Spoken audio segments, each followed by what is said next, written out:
Since the outbreak of the war in Ukraine, the Ukrainian people have faced and met a huge number of ongoing challenges. The possibility of irradiation caused by a nuclear incident is one that fortunately hasn't been an issue yet, but Ukraine must prepare for. To discuss these plans and the work he's doing with the EBMT, I'm joined by Ukraine's Sergiy Klymenko. Thank you, Sam, for having me. What does your work involve, Sergiy, and how is this extending to preparing for nuclear incidents? My colleagues and I understand that if radiation accident happens, we will be certainly involved because we know so well how to deal with bone marrow failure, how to deal with exposed people, and how to treat acute radiation syndrome.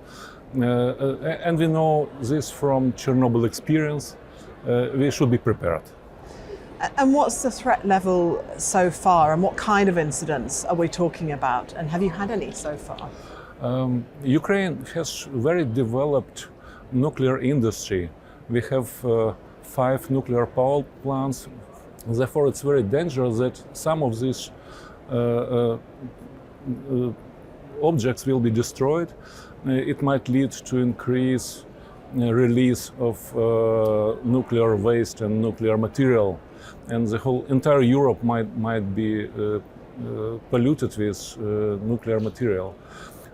Luckily, it has not happened so far, and we also have to be prepared to nuclear weapon usage by Russian invaders, both tactical and strategic. And so who would be impacted, and what care would they need in these sorts of circumstances?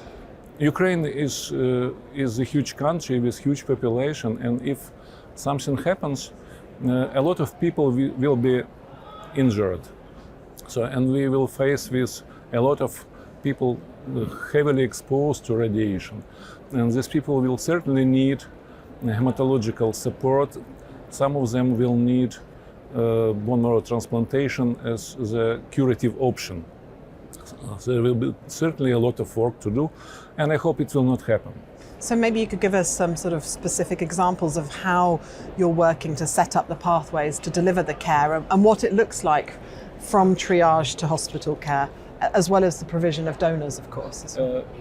I have to say that physicians in general do not know the details on how to deal with radiation-exposed people. Therefore, it's very important to educate them.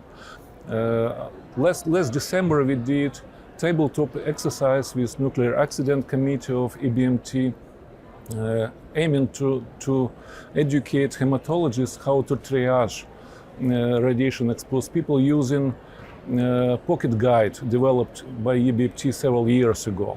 It was very successful from my point of view, and I guess that hematologists are prepared and ready to deliver this knowledge to other physicians to be more capable to react in case of nuclear accident.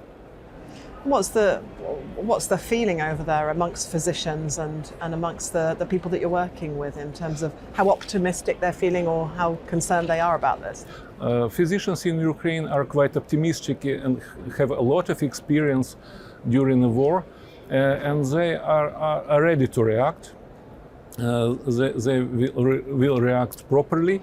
We have the developed system of medical evacuation from battlefields, but I have to say that if something happens, it might happen everywhere in the country, and in some scenarios, not only Ukrainian health care system will be involved, but by Europe as well, because the radiation material might spread through the entire Europe. If other people want to get involved, how can they do that? And also, what more do you need?